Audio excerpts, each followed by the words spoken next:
What was supposed to be a peaceful protest in Sudan turned deadly after troops stormed a sit-in camp at the center of the country's pro-democracy movement, killing more than a dozen people.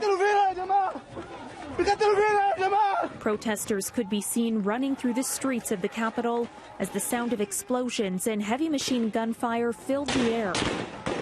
It marks the worst violence since the president was overthrown. The United Nations says the Secretary General condemns the assault on the protest camp. The Secretary General reminds the Transitional Military Council of its responsibility for the safety and security of the citizens of Sudan. He urges all parties to act with the utmost restraint. The crackdown was an apparent attempt to crush the movement that in April forced the military to oust Sudan's strongman Omar al-Bashir after 3 decades of autocratic rule.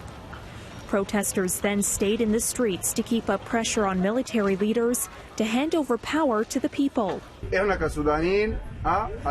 This man says they blame security forces for breaking up the sit-in and says they have betrayed the people.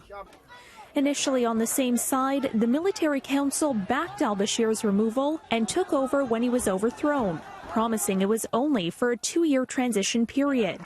But protesters want civilian rule now, some paying the ultimate price for it today.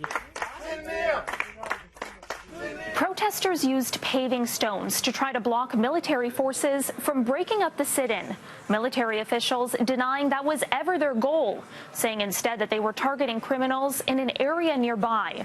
But protest leaders are calling this a massacre and say they're cutting off talks on the country's political transition.